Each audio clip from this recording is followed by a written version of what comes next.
Bon, Ça les m'a gars, fait on peut démarrer ce space. Space vidéo, premier du nom. Merci à tous de vous joindre à nous.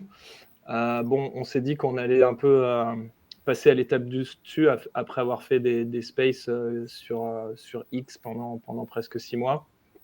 Là, l'objectif, c'est de revenir un petit peu sur la grosse bougie verte qu'on a eue cette dernière semaine. Essayer de comprendre un petit peu quelles sont les raisons. Est-ce que c'est l'élection de Trump? Est-ce que c'est l'arrivée du halving? Est-ce que c'est un petit peu les deux? On va essayer d'avoir l'analyse un peu à chaud de tous les panélistes.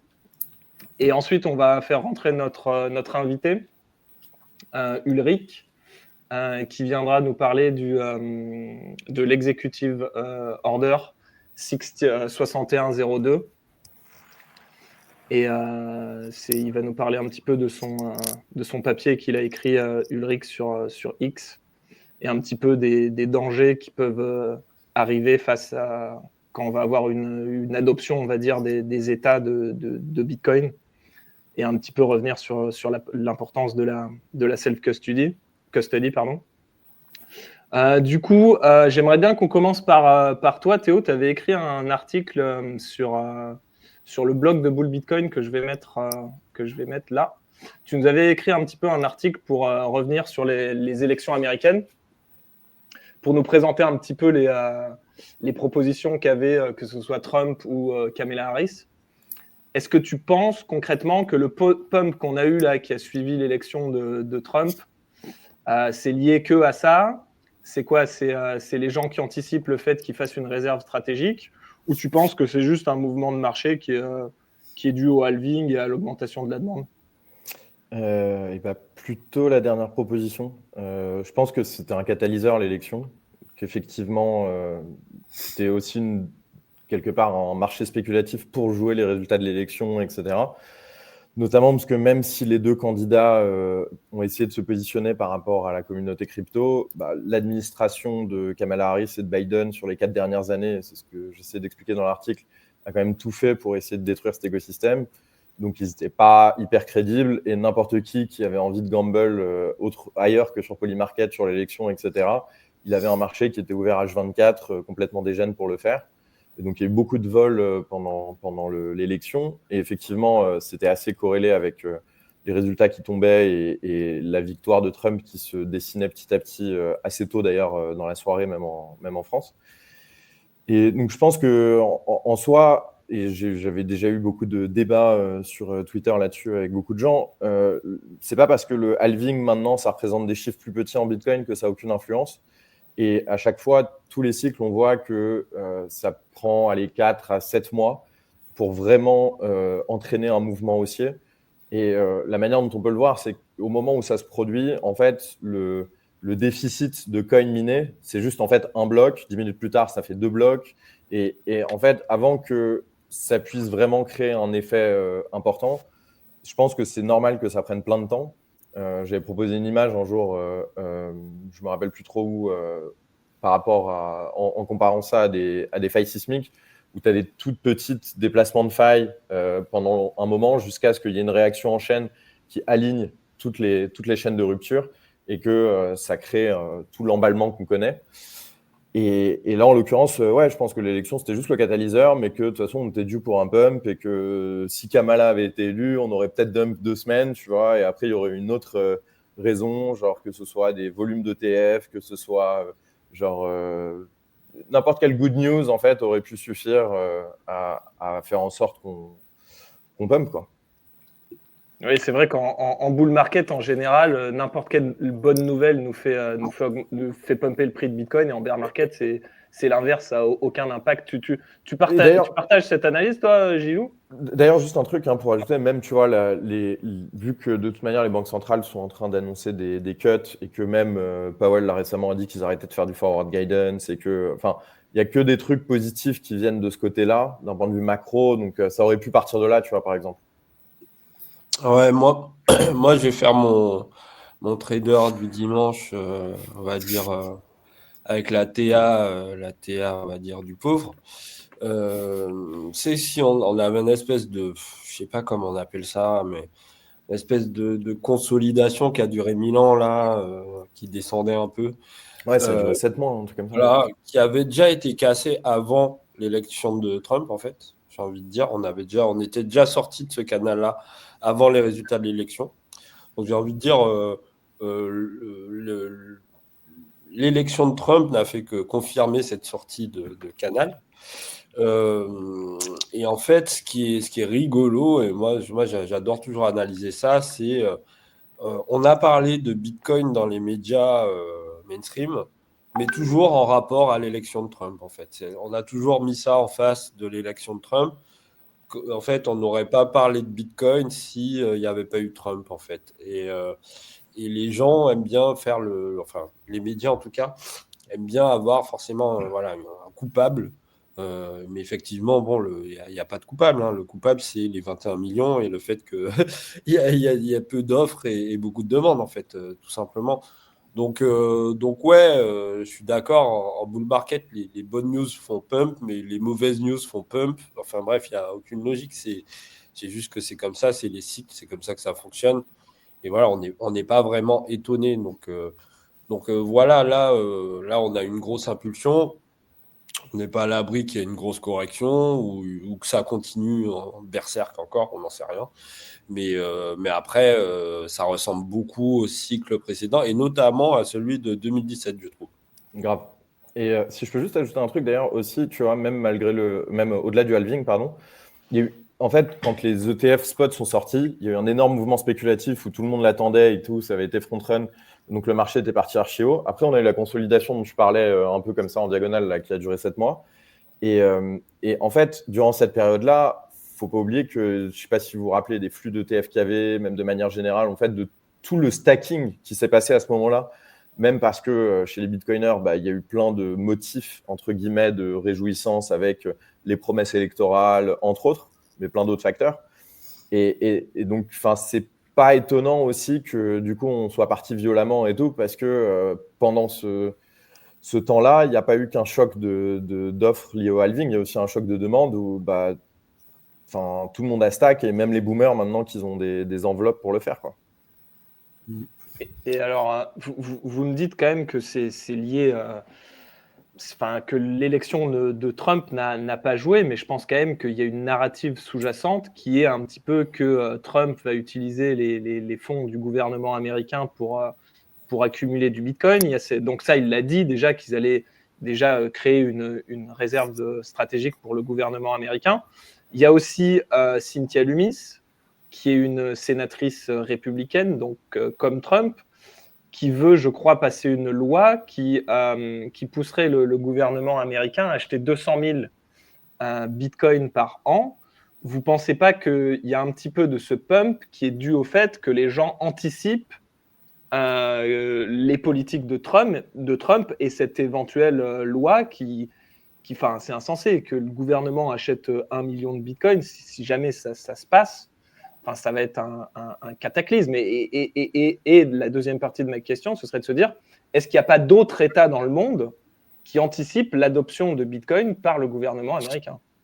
Ouais, alors ça c'est un super, effectivement, c'est une super annonce qu'a faite le sénateur Lummis, mais en fait, c'était pas vraiment une annonce parce que le front stratégique de Bitcoin, ils en parlent depuis Bitcoin Miami, d'ailleurs, où Trump avait fait une apparition, je ne sais pas si vous vous en souvenez. Donc en fait, c'était déjà quelque chose qu'on savait. Quand il y a eu l'annonce après l'élection de Trump, personnellement, je n'étais pas du tout surpris. C'était un truc qu'on attendait. Après, ce qui m'a surpris, c'est qu'elle ose, entre guillemets, affirmer que les US allaient acheter 1 million de Bitcoin. Bon, déjà, donner un chiffre, c'est un peu ballsy, je trouve. Après, c'est toujours la même chose. C'est est-ce que ça a été anticipé? Est-ce que le prix précède la news? Et les implications que ça a derrière pour les autres États, effectivement, ça pose beaucoup de questions, cette histoire d'annonce de fonds stratégiques des US en Bitcoin. Et Moi, je, ouais, voilà. Je dirais que c'est toujours des good news, mais on est toujours à essayer d'attacher des news à des mouvements. Un truc qui est sûr, c'est que tous les 4 ans, il se passe la même chose, que ce soit Obama, Trump, Biden, re-Trump. À chaque fois, après le halving, comme vous avez bien dit, je pense que c'est le catalyseur. Et là, bah, du coup, c'est les news du moment qui vont avec le narratif du moment. Donc, du coup, c'est cool, un peu d'opium, allons-y.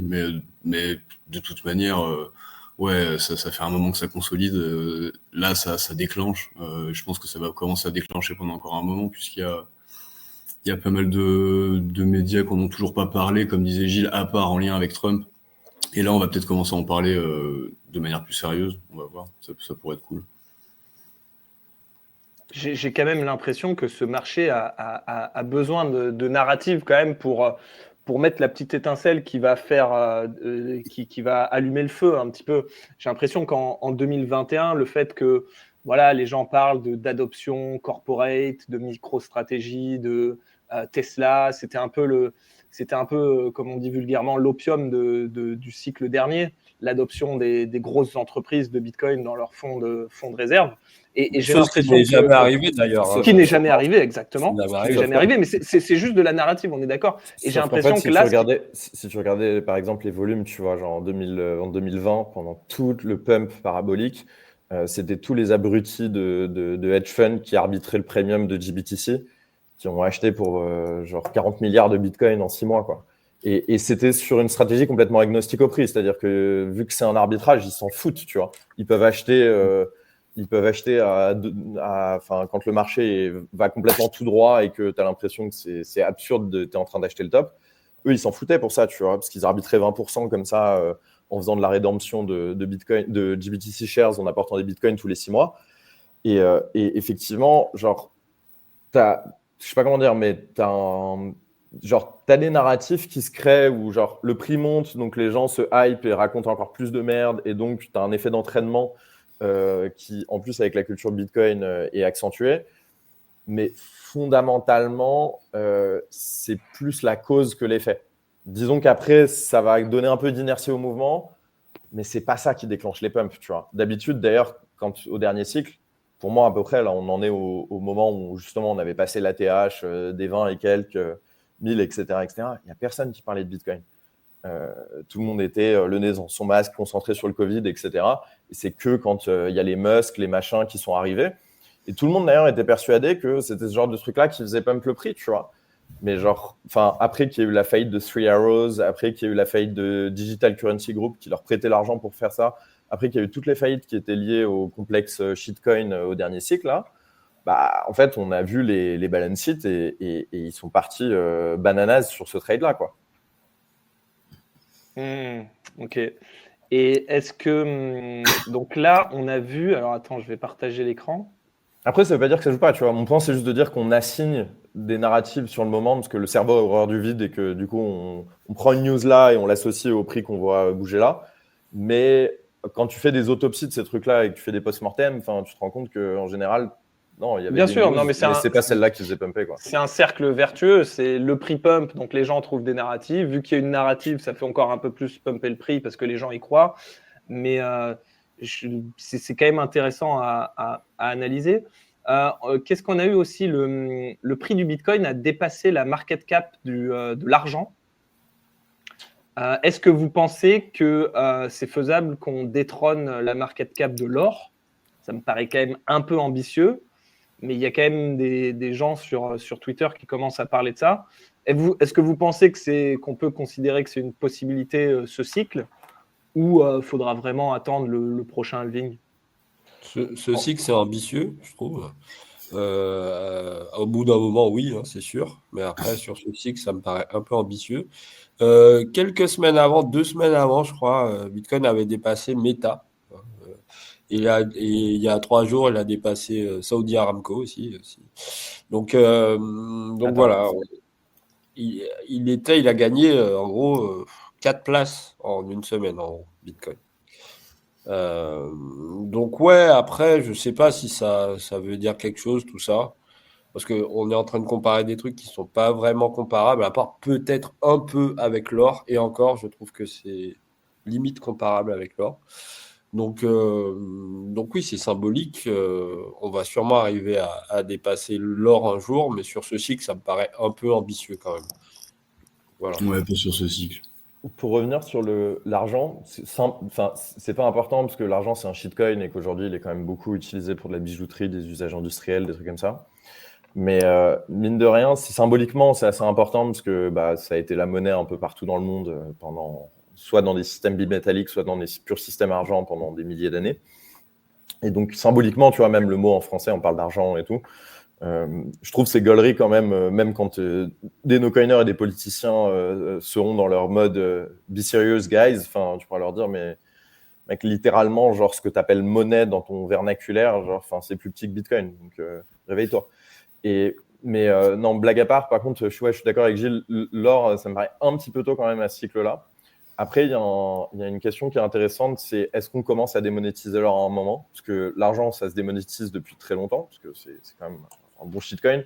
L'or, il est quand même monétisé. Il y a plein d'endroits dans le monde, ne serait-ce qu'en Inde, par exemple, où c'est vraiment utilisé comme monnaie en soi. Tu vois. Et en vrai, genre, ça pourrait être intéressant de voir si Bitcoin pump assez fort à ce cycle-là et que du coup, il commence à avoir une market cap qui est un tiers ou un quart de celle qu'est l'or. Est-ce qu'il commence à y avoir une rotation de la part de certains gold bugs, de pas mal de gens qui ont de l'or dans leur portefeuille? Je parle notamment de gros portefeuilles qui réallouent en Bitcoin et que du coup, ça accélère le dépassement parce que l'or aurait du mal à surfer sur l'inflation à cause de cette rotation de l'or vers Bitcoin. Mais est-ce qu'il peut démonétiser aussi le Nasdaq, le S&P 500 En gros, est-ce que les tech stocks, c'est pas forcément déconnant que des normies ou même des gens fortunés décident de, je sais pas, ils ont 10 millions dans leur portefeuille, dont, je sais pas, que des actions, et ils disent, moi, je veux 2 millions de Bitcoin, donc je vais vendre des actions, quoi, tu vois. Je pense que c'est trop différent comme actif, parce que déjà, les actions, tu as des dividendes, donc tu as un délire où tu peux juste utiliser les cash flows sans les vendre quand tu as besoin de réallouer ton portefeuille, quand tu as besoin de payer tes frais de trading, quand tu as besoin de dépenser de l'argent, de rembourser ta dette, etc. etc. Ensuite, je pense que les stocks, tu vois, c'est quand même connecté au monde réel, c'est-à-dire que ça dépend de la conjoncture économique, des cycles d'affaires, de la géopolitique, de plein de trucs. Là où l'or et le Bitcoin, c'est censé être des valeurs refuges, c'est censé être des trucs où tu le gardes, ça sort sur l'inflation, ça conserve le pouvoir d'achat. Ok, ça peut être très volatile, in the meantime, mais leur valeur ne dépend pas vraiment de ce qui se passe dans le monde réel, tu vois. Qu'il y ait une guerre ou qu'il n'y ait pas une guerre, limite, ça fait plus pump Bitcoin qu'autre chose. Je ne sais pas si tu vois ce que je veux dire, mais c'est très différent comme caractéristique d'actifs. Et donc, les gros allocateurs de capital, tu vois, en plus, les actions, c'est dans tous les pension plans, les trucs comme ça et tout. Mais est-ce que le FOMO va pas faire que le mec il dit voilà, il est où mon patrimoine? Merde, j'ai que des stocks. Mais frère, les stocks, tu as des ETF, frérot, tu as des ETF Nasdaq depuis quelques années dans ton portefeuille, dans ton pension plan, etc., avec tous les avantages fiscaux qui vont avec. Enfin, tu pumpes énormément. Parce que dans la vie d'un boomer, frère, faire du 20% par an, c'est inédit. Ils sont pas dans la degeneracy de la crypto comme nous et ils voient pas des meme coins à la con pumper de 1000% tous les 4 matins. Donc, mais on est d'accord que Bitcoin commence à être de plus en plus visible, y compris aux yeux des boomers, et ils vont se rendre compte que ça fait 13 ans qu'il y a un truc qui prend 100% par an et ils sont pas dessus. Ils vont dire, mais c'est quoi ce bordel, tu vois? Franchement, ça fait un moment que je parle avec ce type de profil. Il y a quand même quelques personnes qui vendent de l'action, vendent de l'assurance vie et réallouent sur du Bitcoin. Ça me paraît naturel de faire ça, en fait. Moi, je serais à leur place. Mais je me demande à quelle est vraiment l'envergure dans la population totale. Il y a pas, à notre échelle, il y a pas mal de monde que je vois faire ça, mais j'aurais dû préciser un truc. Je parle vraiment des gros allocateurs là, les fonds de pension américains et tout. Enfin, en fait, il faut regarder les actions. Le stock market mondial, il appartient à des fonds de pension et en gros à d'autres acteurs institutionnels, bien sûr, et à des ETF managers. Et donc, en fait, bien sûr, les particuliers, eux, ils adoptent Bitcoin, ils vendent des stocks pour acheter Bitcoin et tout. Juste, c'est insignifiant parce que, en fait, les gens qui détiennent des actions en propre, sans que ce soit à travers un véhicule d'investissement, un hedge fund ou alors un plan qui te donne une fiscalité, un 401k, un truc comme ça, un plan de retraite quelconque, ou un PEA ou un truc comme ça, c'est rien. Et donc, du coup, l'allocation, elle est discrétionnaire, faite par les allocateurs de capital. Et ces mecs-là, en fait, ils n'ont pas les mandats, les avantages fiscaux, les trucs comme ça pour acheter du Bitcoin. Donc, à la limite, ça fait pump MicroStrategy, ça fera pump les imitateurs de MicroStrategy, ça fait pump les mining stocks, ça fait pump genre Coinbase et des trucs comme ça. Mais je vois, ça me paraît difficile de mettre ça sur le même plan qu'une rotation de l'or vers Bitcoin, quoi. Parce que les gens qui détiennent de l'or, c'est pas des asset managers comme ça, en fait. C'est des, des holders complètement différents. Et d'ailleurs, l'or, je crois que dans les portefeuilles mondiaux, ça représente entre 0,5% et 1%. Genre, c'est vraiment ridicule, genre, en termes produits d'investissement. Et qu'est-ce que vous pensez de la théorie comme quoi Bitcoin va démonétiser l'immobilier?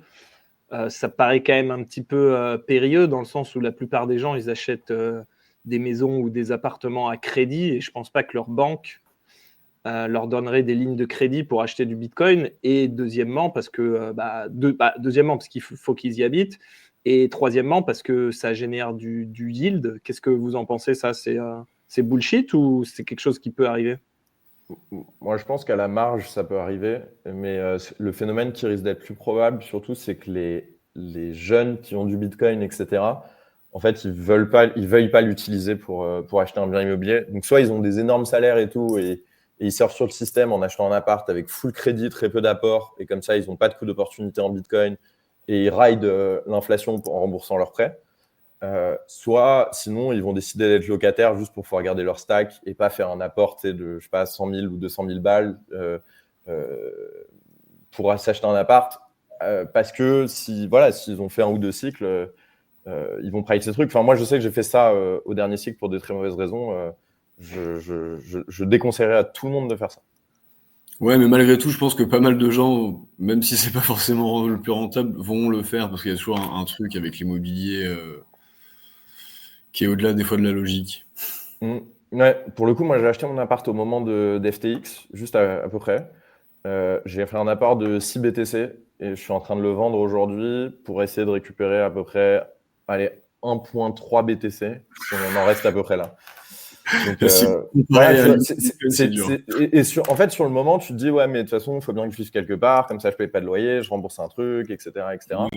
Mais déjà, c'est très possible que l'immobilier, même en fiat, ils sont un peu quand même au top d'une bulle. Parce qu'avec l'inflation qui ne voudra pas vraiment redescendre, ce que je pense, tu vas avoir une difficulté énorme à refoutre les taux aussi bas qu'ils étaient avant. Et en plus, tu as des trucs démographiques où la rotation vers l'immobilier, il y a plein de boomers qui sont en train de revendre ce qu'ils ont. Et on est au top, et la plupart des gens n'ont pas les moyens de s'acheter ça, etc. Il n'y a pas assez de jeunes pour acheter les maisons des boomers. Ouais, c'est ça, tu vois. Et il y a plein de gens qui n'ont pas envie d'être leur exit liquidity en plus, nous les premiers, tu vois. Et du coup, c'est pour ça que c'est ce que je disais tout à l'heure, tu vois. C'est pour ça que, en vrai, genre, all tes Bitcoin, il faut qu'ils prennent leur pain, genre, que l'immobilier, il descende pendant que Bitcoin s'apprécie. Et à un moment donné, on fera une grande razzia. Mais gardons, dans 5 ans. Ouais, je vois l'idée. Pardon, j'avais mon mic. Vous connaissez l'idée de Pierre Rochard j'avais beaucoup aimé, où il disait aujourd'hui, en gros, tu hypothèques ta maison pour pouvoir te la payer. Genre, en gros, elle appartient à la banque et tu la loues, quoi. Et demain, en gros, tu hypothèqueras du Bitcoin pour choper des cash flows pour payer ton loyer. Genre, plus personne ne voudra détenir des baraques, tu vois, ce sera des biens d'utilité. Et en fait, le collatéral dans le système, ce sera Bitcoin. Donc, à la limite, c'est comme ça que tu financeras ton logement, tu vois. Mais alors, quand tu parles de yield sur Bitcoin, c'est le yield? Non, c'est un prêt. Ah, d'accord. Genre en mode de dire, tu vois, par exemple, mettons, tu as une institution d'épargne, tu vois. Donc, vas-y, elle prête à plein d'entrepreneurs. Donc, elle va pas faire faillite si elle fait pas n'importe quoi. Elle prend pas de risque et tout. Un truc bien géré, tu vois. Bon, ils vont, je sais pas, te donner un petit pourcentage sur tes bitcoins, mais tu les prêtes vraiment, tu vois. C'est pas en mode ils sont en dépôt, tu les récupères quand tu veux, etc. Comme tu as un contrat de prêt aujourd'hui, tu vois. Il y a quand même un facteur risque, le fait de passer par des custodians, par des banques. Non, mais il y a un facteur risque, c'est clair. Mais encore une fois, je pense qu'il y a des gens qui voudront faire ça, mais c'est clairement pas risqué, ça c'est clair. Et effectivement, parce que ça pourra te financer fondamentalement les cash flows qui sont nécessaires à payer ton loyer, tu vois. C'est un peu Saylor qui essaye de propager ces idées-là que le yield est possible sur Bitcoin en dehors de l'appréciation du prix, quoi. Non, mais après, tu sais, toute la conversation entre Saifedean et Saylor, le problème, entre guillemets, que certains bitcoiners avaient avec le discours de Saylor, dont moi, c'est qu'il parle de risk-free yield. C'est-à-dire que lui, il parle de prêter au gouvernement américain. Moi, je te parle pas de ça. Je te dis, par Oui, j'ai exemple, compris. tu prêtes à des mecs, des entrepreneurs qui prennent vraiment des risques, qui du coup ont un taux de rentabilité potentiel qui est fort. Il y en a, je sais pas, peut-être 60-70% à qui tu vas prêter qui vont faire faillite. Enfin, tu vois ce que je veux dire? C'est quelque chose de complètement différent qui est l'activité d'un banquier historiquement, de diversifier le risque pour des pools d'épargne qui sont apportés par des gens qui ont de l'argent mais qui ne savent pas trop quoi en faire, entre guillemets. Genre, ils ne veulent pas le dépenser et en même temps, ils ne vont pas l'investir eux-mêmes parce qu'ils ne sont pas investisseurs, ce n'est pas leur métier, ils ne savent pas juger le risque d'un investissement ou un truc comme ça. Et en l'occurrence, aujourd'hui, ça n'existe plus puisque le fiat, tu vois, point barre. Mais je pense que dans un système sain, tu vois, je ne vois pas de raison pour lesquelles on ne recréerait pas des institutions financières qui ressemblaient à celles qu'on avait quand on avait encore des monnaies saines, en l'occurrence l'or. Ok. D'ailleurs, c'est des fonctions qui sont toujours importantes, tu vois. Ah bah c'est sûr, de toute façon, il y aura toujours des activités de prêt, ça c'est sûr, même si on passe sur un Bitcoin standard. Et d'ailleurs, je te partageais tout à l'heure ce tweet de BTC Session là, qui nous disait que Bitcoin était en train de surpasser la masse monétaire du dollar canadien. T'en penses quoi de ça, Théo? Déjà, il faut mitiger la news. C'est-à-dire que je vous rappelle que genre, ils ont des pièces qui s'appellent des loonies. Donc, c'est pas une monnaie très sérieuse, tu vois. Genre, c'est un peu mieux que le franc CFA, mais bon. Ensuite, Francis a tweeté là juste tout à l'heure, quand on est passé live d'ailleurs, que quand il est rentré dans Bitcoin, un dollar canadien, ça valait un dollar US. Donc, on va dire qu'aujourd'hui, on est à quoi, 1,66, un truc comme ça. Donc, déjà, Trudeau, il s'est surpassé. Et après, genre, ouais, faut juste voir le truc, c'est la base monétaire, c'est-à-dire ça correspond en gros aux réserves des banques et au cash. Donc, c'est pas du tout la masse monétaire qui circule au Canada et qui fait fonctionner l'économie canadienne, ça n'a rien à voir.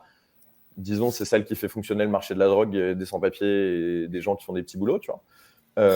Mais c'est déjà huge d'une certaine manière. C'est un peu comparer les pommes et les oranges. Moi, j'aime pas trop ces comparaisons. On les avait fait déjà avec le Mexique au dernier cycle et tout. Genre, parce qu'en soi, en termes de, si on compare par rapport aux bases monétaires, Bitcoin, c'est super haut. Hein. C'est genre dans le top 10 mondial, je pense, aujourd'hui. Tu vois, le Canada, c'est un pays du G7, théoriquement. Hein. Et ouais, non, après, symboliquement, c'est un milestone de plus, mais c'est pas forcément si significatif que ça, quoi.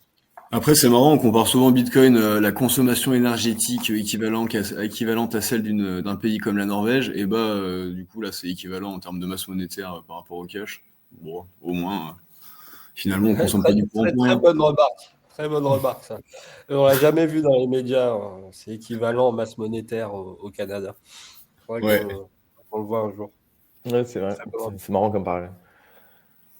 Ok. Avant qu'on passe à l'executive order 6102 et qu'on fasse rentrer Ulrich, petit retour sur l'actu, les gars. Peut-être tu peux, Théo, toi, tu étais au B-Only, à la conférence à côté d'Annecy. Tu peux nous faire un petit feedback à chaud. Vous y étiez avec Jimmy, d'ailleurs. Ouais, c'est ça, j'étais avec Jimmy. Écoute, c'était très sympa. C'était toujours à Annecy, mais pas le même lieu que l'année dernière. Le lieu était mieux, d'ailleurs. Sinon, ouais, il y a eu des talks sympas et tout. Moi, j'avais fait un talk sur l'article qu'on avait publié pour Bull Bitcoin là, sur les conséquences économiques de la violence organisée.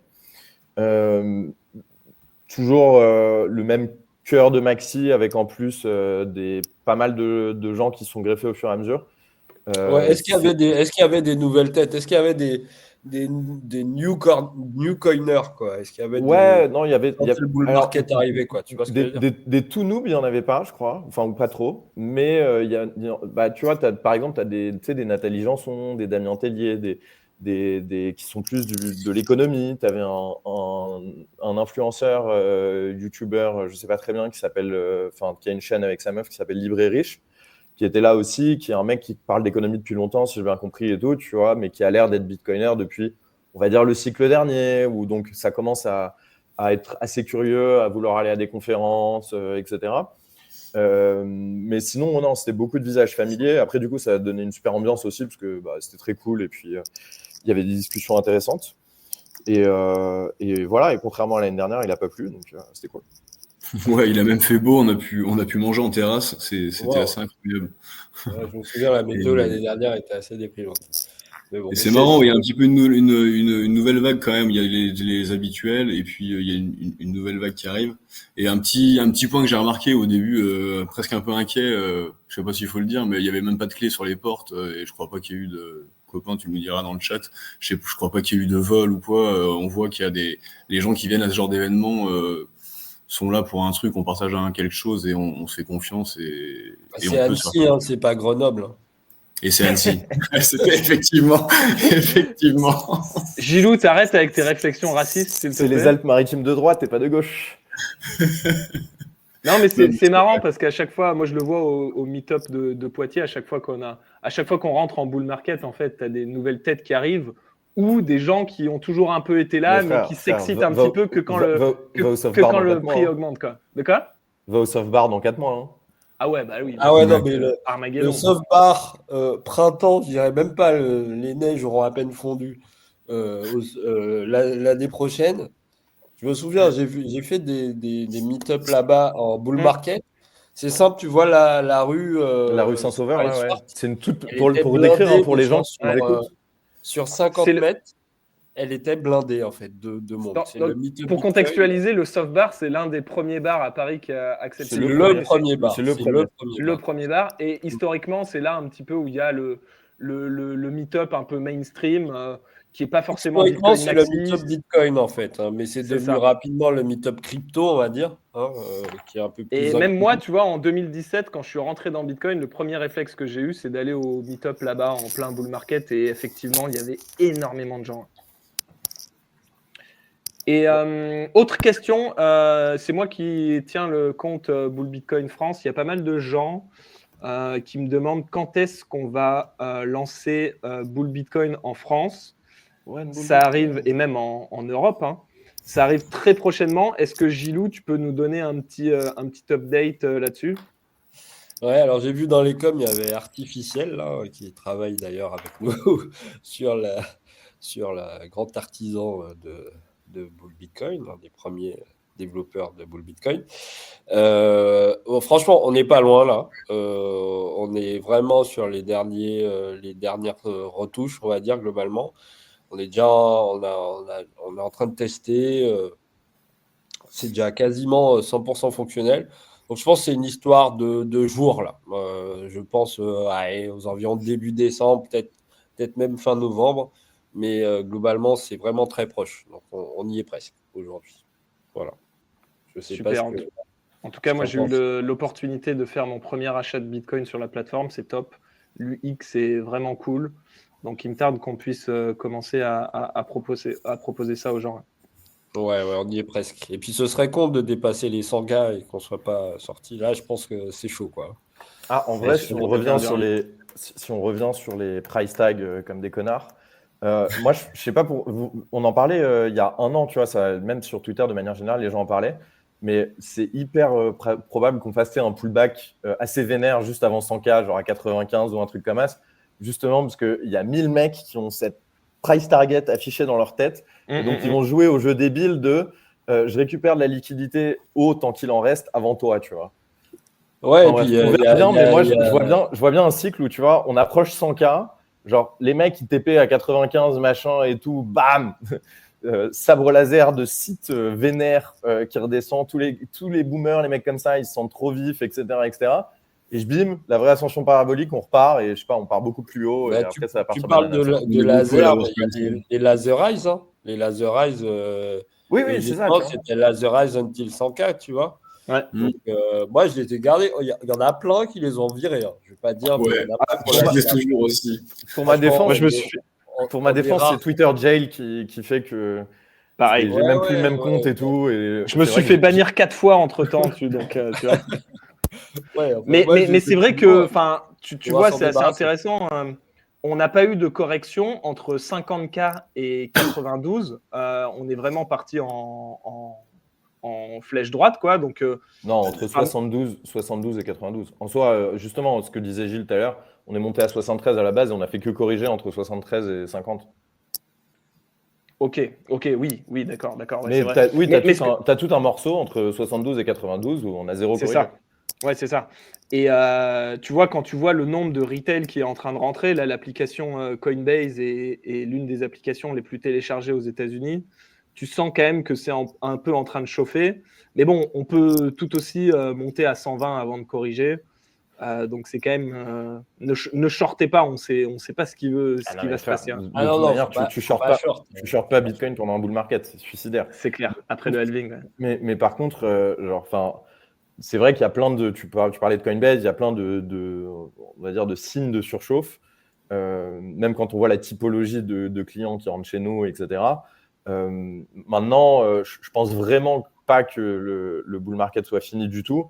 Mais c'est assez sain pour sa continuité, de toute manière, qu'on corrige à un moment, qu'on reconsolide un peu et justement qu'on reparte.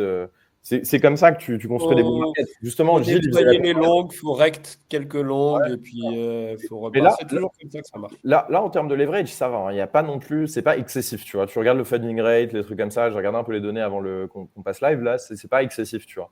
Mais en vrai, tu vois, la comparaison que tu faisais avec 2016-2017, elle était assez juste, mais mine de rien, on a monté systématiquement, mais on a monté en corrigeant, quoi. Ma belle-sœur m'a contacté aujourd'hui pour avoir de l'info pour acheter du Bitcoin. Donc ça, si c'est pas un signe qu'on est en local top. J'ai pas encore mes potes de lycée, d'école qui me rappellent pour Bitcoin encore.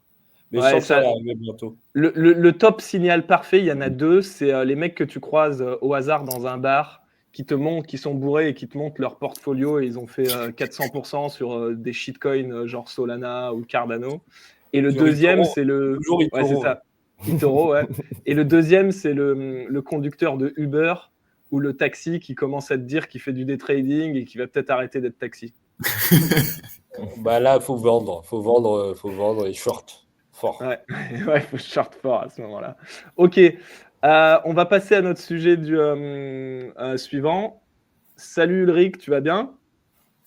Ouais, très bien, et vous? Hello Ulrich. Ça va, salut. Bienvenue dans le podcast de Bull Bitcoin.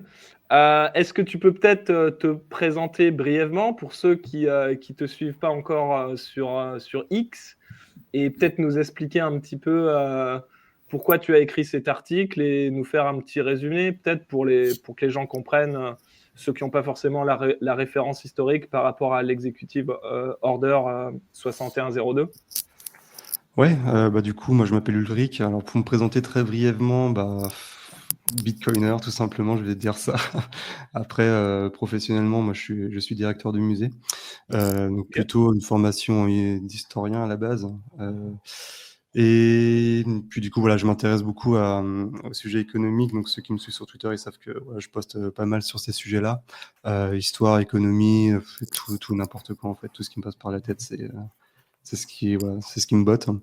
Et du coup, comme tu dis, récemment, j'ai écrit un article sur l'executive order 6102 il y a quelques jours maintenant, parce que, alors pour plusieurs raisons, parce que c'est toujours un truc que j'ai voulu explorer en détail, parce que, alors déjà, tu as eu le 17 octobre dernier, tu as eu la fameuse interview entre Saylor et Madison Ready sur qui a fait beaucoup jaser les bitcoiners, hein, parce que pendant l'interview, on en reparlera je pense après, mais Saylor, il y a eu quelques sorties qui ont été assez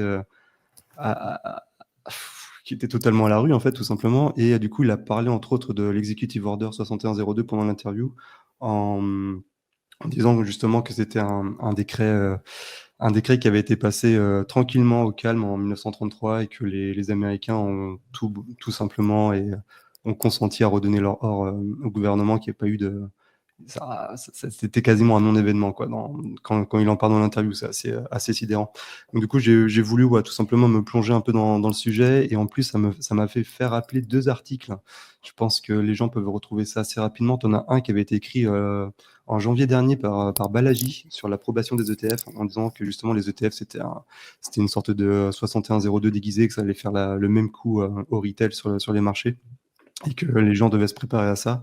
Et le deuxième, c'était pas un papier, c'était une interview entre Boya Patti et Preston Pysh, il y a quelques mois maintenant. Du coup, justement, ils reparlaient ensemble du 6102.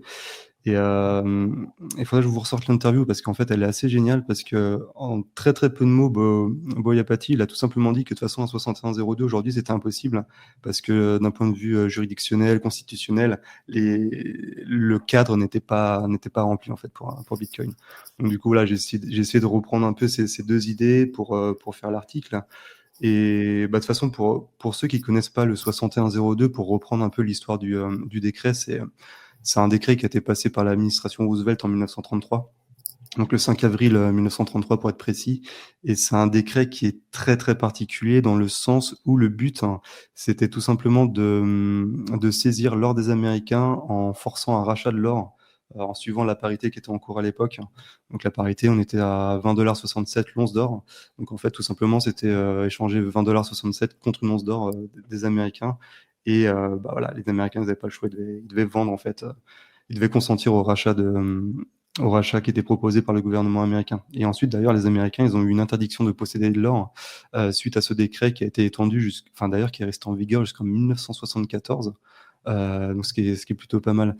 Et alors, si tu veux, pour faire un petit point vraiment contextuel assez rapide sur ce décret, je pense qu'il faut bien s'imaginer que quand tu es en 1933, donc le décret il a été passé le 5 avril, l'administration Roosevelt elle est élue quelques mois plus tôt, elle prend l'inauguration, je crois que c'est en mars d'ailleurs de la même année, en 1933, et dès l'inauguration de Franklin Delano Roosevelt, en fait, tout le monde connaît le New Deal, en fait, c'est tout simplement une sorte d'éventail de réformes économiques qui vont être mises en place par l'administration Roosevelt pour répondre justement à la récession de 29, parce que dans les années 30, on est toujours en pleine récession aux États-Unis.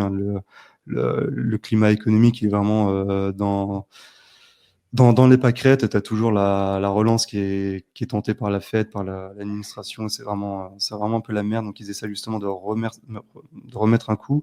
Le New Deal, c'est vraiment on se rend pas compte aujourd'hui d'ailleurs. Mais le New Deal, c'est vraiment économiquement, politiquement, c'est un tour de force qui est assez monumental. C'est inédit d'ailleurs dans l'histoire des États-Unis. Tu n'as jamais eu aucune administration avant celle de Roosevelt en 1933 qui a eu autant de pouvoir sur l'économie et qui a fait passer autant de décrets et d'amendements en si peu de temps, parce que le New Deal, c'est en 100 jours. Tu as une chier de décrets, d'amendements qui sont passés sur le contrôle du politique sur l'économie. Et parmi ces amendements qui sont passés un peu à la va-vite, tu as le décret, l'executive order 6102. Et le 6102, comme j'ai dit tout à l'heure, en fait, le but, c'est tout simplement de forcer les Américains à consentir à un rachat de l'or par le gouvernement. Et là où il est assez intéressant, ce décret, c'est que en fait, il n'y a pas uniquement le 6102, c'est que tu as en fait, c'est une sorte d'acte en 3 temps, le décret.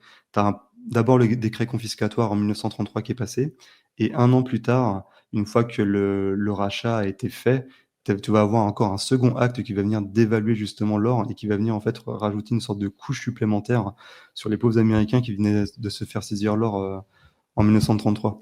Et d'ailleurs, il faut aussi s'imaginer qu'il y a 2 choses sur le décret confiscatoire. C'est que déjà, d'une, le décret il est passé en avril, le 5 avril, et les Américains, ils avaient seulement 1 mois pour consentir au décret et vendre leur or au gouvernement.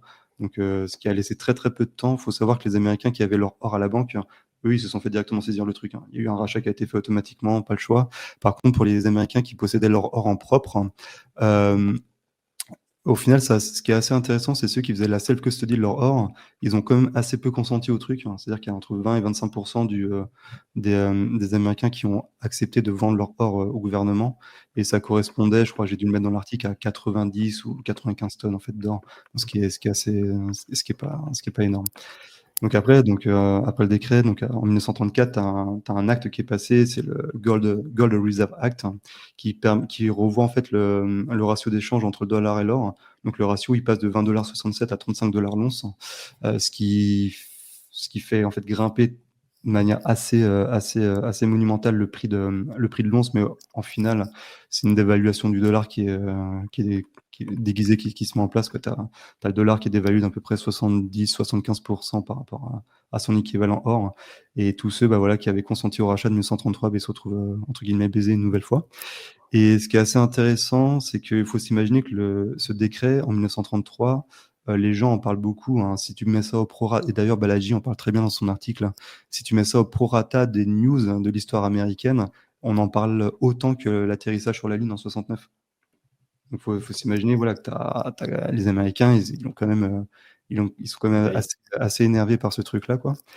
Et, et au final, tu vas avoir 1934, tu vas avoir une action de justice par les citoyens américains qui va être mise en place contre le gouvernement pour justement, en fait, l'un des arguments qui va être mis en avant, c'est le non-respect de la Constitution, des droits privés justement des citoyens. Parce qu'il faut savoir que dans la Constitution américaine, tu as plusieurs amendements, dont un qui est assez important, c'est le 5e amendement, qui protège justement les droits de propriété des Américains et qui empêche, alors, soit l'État fédéral, soit les États, de saisir la propriété d'un citoyen américain sans juste compensation. Donc, par exemple, si tu as les Américains qui se sont fait racheter de manière forcée leur or en 1933, ils ont la compensation du 20,67 $ de l'once. Par contre, un an plus tard, ils se sont fait entuber par la révision justement de la parité à 35 $ l'once. Et les Américains, du coup, ils se sont dit, bah voilà, ça c'est un non-respect de la Constitution. Les citoyens, ils n'ont pas été indemnisés, compensés comme le prévoit le texte constitutionnel. Donc, tu as une action qui a été entreprise par des citoyens, je crois que c'est dans l'Ohio justement contre l'État. Et après, du coup, vu que ça touche au droit constitutionnel, ça a été directement propulsé au niveau fédéral. Hein, comme toujours, c'est la Cour suprême qui a dû trancher.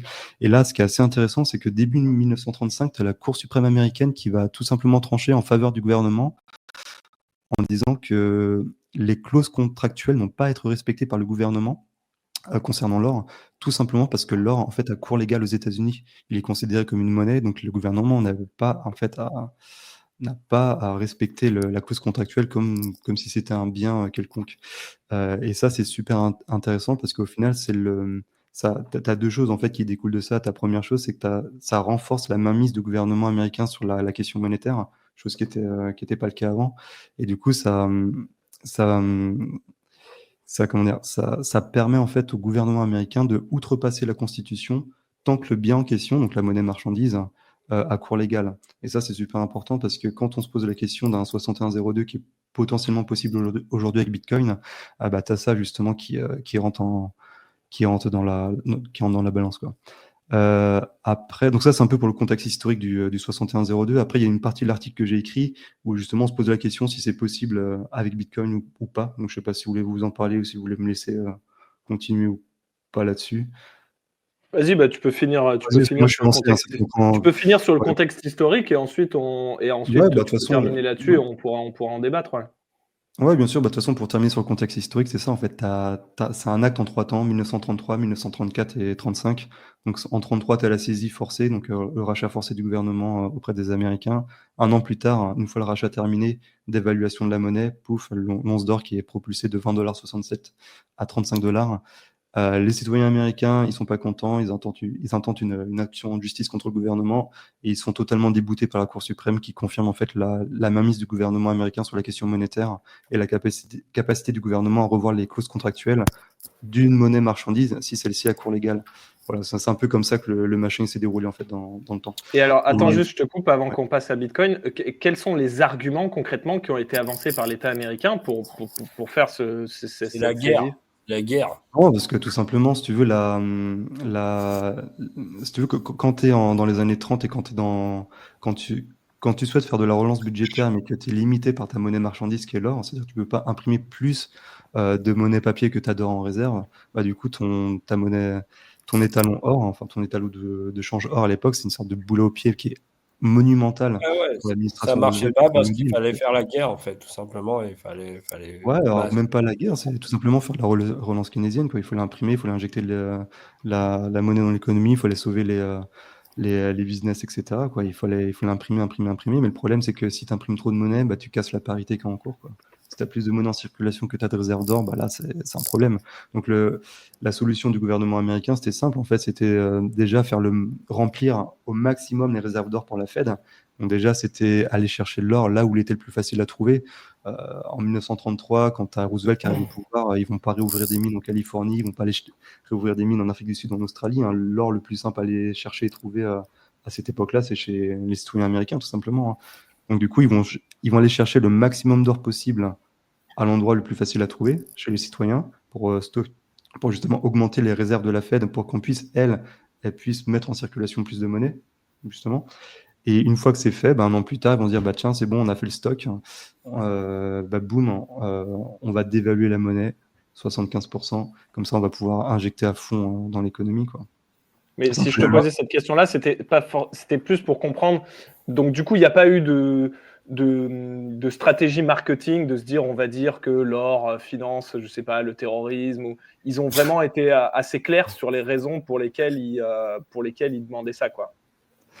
Ouais, alors c'était passé un peu en loose day, puis il y avait Alors, il faudrait reprendre les termes exacts de l'Executive Order 6102, parce que justement, c'est l'interdiction de thésauriser de l'or par les citoyens américains, machin. Alors, je pense pas, alors vous me corrigez si je dis une connerie ou pas, mais je pense pas qu'il y ait une sorte de storytelling qui a été mis en place, un narratif en disant, ouais, ceux qui ont de l'or chez eux, ce sont des sales égoïstes qui veulent pas participer à la relance économique du pays, ce genre de choses. Je pense pas qu'il y a pas eu ce narratif. Hein. C'est juste que l'administration Roosevelt, ils ont juste surfé sur... alors déjà, ils étaient extrêmement populaires en 1933 quand ils ont été élus, mis en place. Et du coup, les Américains, ils étaient très, très demandeurs justement de l'interventionnisme du gouvernement dans l'économie. Donc, ils ont tout simplement surfé sur l'état de grâce, en fait, du début du mandat présidentiel. Et ils ont fait passer justement tous ces décrets et ces amendements directement dans la foulée, quoi. Mais il n'y a pas eu un narratif... Il faut s'imaginer qu'il y avait 25% de chômage. Hein. Donc, déjà, le gouvernement précédent de Herbert Hoover relançait, mais ça ne suffisait pas.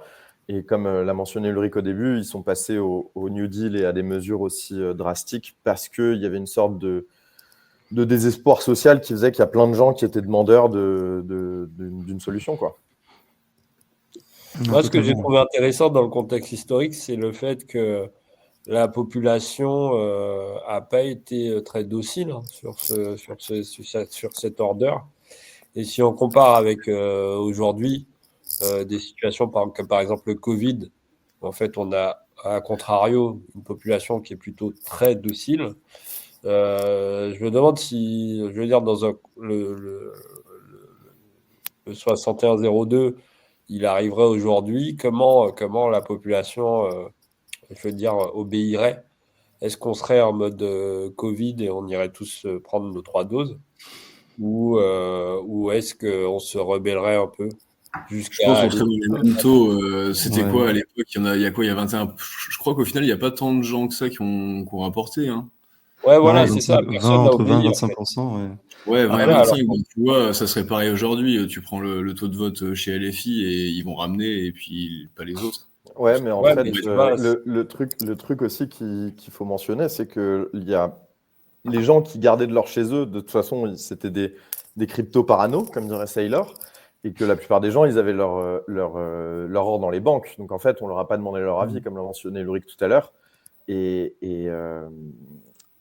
Enfin, du coup, si on fait un parallèle avec Bitcoin, c'est un peu toujours la même chose. C'est-à-dire que dans la mesure où aujourd'hui, la plupart des gens qui détiennent du Bitcoin, ils ont des superbes vouchers Coinbase ou alors des vouchers indirects Coinbase par le truchement d'un ETF ou alors des vouchers indirects Coinbase par le truchement de Cash App ou de je ne sais pas quel autre fintech. En fait, fondamentalement, si tu as... pas un 6102 parce que le Bitcoin n'a pas cours légal dans la plupart des pays, donc ce ne serait pas une dévaluation forcée comme on a eu avec Roosevelt et qu'a décrit Ulrich. Mais si tu as en tout cas une saisie de Bitcoin pour une raison ou une autre, la plupart des gens qui détiennent du Bitcoin pourront résister, encore plus qu'avec l'or, du fait de sa résistance relative qui est bien meilleure. Mais par contre, la plupart des Bitcoins seront saisis. Ouais, toujours la même chose. No keys, no cheese. Après, là où il faut quand même beaucoup tempérer sur le 6102, c'est que un copier-coller du 6102 aujourd'hui, il est quasiment impossible avec Bitcoin, en fait, parce que déjà, Bitcoin, comme a dit Théo, il n'y a pas cours légal aux États-Unis, donc déjà, il échappe totalement à la jurisprudence de 1935, qui permet justement au gouvernement américain de revoir les clauses contractuelles liées à la monnaie comme il le souhaite. Et après, il faut se dire aussi une chose, c'est que le rachat de 33 à 20,67 $ pour une once d'or, il a été possible parce que justement, tu avais un cours forcé qui était en place entre le dollar et l'or. Alors, un cours forcé entre le dollar et Bitcoin aujourd'hui, c'est totalement impossible en fait. Si jamais en fait, tu as le gouvernement américain qui souhaite saisir les Bitcoins de ses citoyens, il devra respecter le 5e amendement, il devra respecter la juste compensation de la propriété des citoyens. Et pour Bitcoin, la juste compensation, bah, c'est pas un cours forcé, c'est le cours marchand de Bitcoin en fait. T'as pas le choix. Donc ça pourrait être... Ouais, mais c'est ça, c'est exactement ça en fait, parce que tu sais pas dans un tel scénario comment le prix de Bitcoin pourrait réagir. Parce que déjà, faut se mettre en tête une chose, hein, c'est que un texte comme celui-ci, qui était déjà ultra controversé en 1933, si un jour il est remis en place actuellement, si tu veux, un texte, il doit passer au Congrès, il doit être débattu. C'est un texte aussi qui, t'es obligé de laisser le temps aux citoyens qui font la self-custody de se conformer à la loi. Donc tu dois laisser plusieurs semaines pour que les gens aient le temps, voilà, bah, ok, moi j'accepte de vendre mes bitcoins au gouvernement américain. En 1933, les citoyens américains, ils avaient 30 jours pour se conformer à la loi. Alors, rien n'empêche de se dire que 30 jours aujourd'hui, tu as largement de temps de voir venir le truc. Si tu fais la self-custody, bah voilà, tu peux voir venir le truc, quoi. Donc, si tu veux, le 6102 transposé à Bitcoin aujourd'hui, c'est particulier, mais ouais, là, l'exercice de pensée qui est ultra intéressant, je le trouve, c'est que vu que le cours de Bitcoin n'est pas contrôlable par un État, comme l'était l'or d'ailleurs, comment est-ce que Bitcoin pourrait réagir si jamais un jour tu as les États-Unis qui se disent, bah tiens, nous on va saisir les Bitcoins des citoyens américains? Est-ce que tu vas avoir le prix qui va pump comme jamais? Parce que tu as un pivot stratégique, géopolitique qui est hallucinant des États-Unis sur Bitcoin, ou est-ce que tu as le prix qui va crash en fait? Et ça, c'est un peu la question que je mettais un peu en fin d'article, quoi. Enfin, comment ça pourrait se transposer sur Bitcoin, quoi? Alors, en l'occurrence, il y a quand même une différence fondamentale, c'est que certes, l'or, entre guillemets, il clear pas de manière totalement centralisée, dans le sens où tu peux avoir plusieurs prix avec plusieurs places de marché où il y a un settlement physique, mais historiquement, il y en avait très peu. C'est-à-dire que tu avais un marché à Londres, un marché, il n'y avait même pas de marché à Zurich à l'époque, tu avais un marché aux États-Unis, et à l'échelle domestique, ils font un peu ce qu'ils veulent. À l'inverse, il y a autant de prix de Bitcoin que d'exchanges qui ont un order book indépendant. Et même d'exchanges décentralisés qui ont un order book indépendant. Donc, tu vois, tu pourrais imaginer par exemple que par rapport à ce que tu disais sur les provisions du droit, au sens où ils doivent donner la juste compensation, tu pourrais imaginer que la loi prévoit d'utiliser le cours qui l'arrange. Vu qu'il y a plusieurs prix de Bitcoin, tu vois, ça pourrait faire jurisprudence. On pourrait dire, bah voilà, du coup, on va prendre le prix sur Coinbase qui va se prendre une clé de bras par les départements de justice et qui va lui dire, tu codes Bitcoin à temps et tu fermes ta gueule. Et en revanche, par contre, tu aurais un arbitrage gigantesque parce que la price discovery, en dehors de la zone là où la juridiction américaine s'applique, elle se ferait normalement, comme à chaque fois qu'il y a un ban, comme au Nigeria, comme en Chine, etc. Et à ce moment-là, qu'est-ce qui se passe dans cet arbitrage-là? Comme tu disais, vu que tu as plusieurs semaines, est-ce que, en fait, de toute manière, les gens, même ceux qui ne sont pas bitcoiners, ils vendent tout leur... Honey Badger don't care. Ils vendent tous leurs coins, à Dubaï, ils récupèrent des dollars là-bas. Enfin, je sais pas. Mais c'est vrai que ce serait difficile à transposer. Par contre, tu peux imaginer un autre scénario qui est de mémoire un peu plus celui dont parle Balaji, qui est de dire non mais par contre il y a quelques custodians, donc on va leur saisir leur Bitcoin et on va après coup pas le déclarer à monnaie à cours légal, mais en tout cas en faire un actif de réserve, backer notre dette avec et échapper au surendettement vis-à-vis de ça. Et dans ce cas, c'est mi-figue, mi-raisin pour les bitcoiners, parce que c'est pour ceux qui sont en self-custody, c'est un peu le fameux we-win. Par contre, ceux qui sont chez des custodians, bah ouais, c'est Bitcoin win, mais à tes dépens. Ah, totalement, ouais. C'est pour ça qu'il est super intéressant cet article de Balaji. Je pense qu'il faudrait que j'essaie de le retrouver pour le mettre en lien dans le chat sur YouTube. Mais il est super intéressant parce que déjà, un 6102, il est impossible. Enfin, comment dire, tu veux pas en refaire un identique, mais en effet, tu peux avoir une sorte de Tu peux avoir une manipulation variation. Quelque chose Ouais, qui voilà, est c'est exactement ça. approche, mais voilà, Mm. qui prend en compte les spécificités de Bitcoin et du marché mondial de Bitcoin, en fait. Parce que l'aspect vraiment H24 mondial de Bitcoin, ça change pas mal de choses, quoi. Ouais, et puis tu as aussi une chose que nous apprend le 6102 qui est ultra important d'ailleurs dans le droit américain. La jurisprudence, elle fait loi, quoi. Donc si jamais toi, la jurisprudence de 1935, elle est toujours de vigueur aujourd'hui, hein. Si jamais un jour les États-Unis retournent sur un étalon monétaire avec une monnaie marchandise, bah, du coup, les clauses contractuelles, elles s'appliquent toujours pas, en fait. Donc si jamais ils ressortent une jurisprudence en disant, bah, tiens, bah, Bitcoin, machin, machin, bah, pareil, ça peut refaire le truc. Ça peut te redonner en fait un nouveau paradigme. Enfin, à voir quoi. En tout cas, c'est intéressant cette idée que le fait que Bitcoin devienne monnaie à cours légale, on va dire, dans un grand pays, ce serait plus une menace qu'une bonne nouvelle, quoi. Alors vous êtes assez optimiste, hein. Moi, je vais quand même mettre mon chapeau, mon chapeau en aluminium. Et je pense que, et on l'a vu dans le passé et dans l'histoire, à partir du moment où tu as une campagne de propagande et que tu as un petit peu mis la peur dans le cerveau des gens, il n'y a plus de règles de loi. Tout le monde devient un petit peu foufou. On l'a vu pendant le Covid. Hein. On a quand même interdit aux gens de marcher dans la rue en journée. Hein. Là, c'est en France. Mais d'après moi, s'ils arrivent à dire que les bitcoins en self-custody ou les bitcoins globalement sont une menace pour la sécurité des États-Unis, il n'y a plus de règles de loi, il n'y a plus de constitution, et dans ces cas-là, tout est faisable. Ah bah oui, c'est la conclusion de l'article en fait. Est-ce qu'on pourrait avoir justement une dérive qui est hallucinante aux États-Unis où les mecs ils se font même plus chier avec la Constitution, le droit, c'est gênant, c'est chiant, toi. Et justement, ils vont se dire, bah tiens, toi, t'as du Bitcoin, t'es un égoïste et tout, parce que voilà, le prix, la pump, t'en as trop, il y en a que 21 millions, voilà, pourquoi t'en as autant, toi? Ça, c'est un discours qu'on pourrait entendre partout, en fait. Et malheureusement, on l'entend aux États-Unis, on l'entend en C'est France, la hein. base du papier de la Banque Centrale Européenne récent, d'ailleurs. Bah, Je sais totalement, pas ouais, si mais vous ça, c'est avez un truc. noté la petite modification qu'ils ont apportée d'ailleurs récemment en scred. C'est assez Mm. sympa comme news, ça.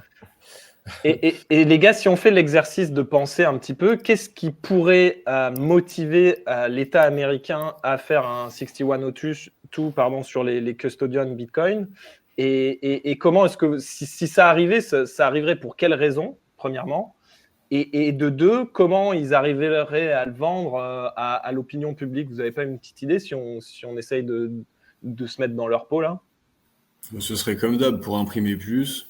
Et puis bah comme Ulrich l'a dit, il nous le vendrait en mode ces méchants cupides qui détiennent trop de Bitcoin et qui veulent pas partager. On la connaît.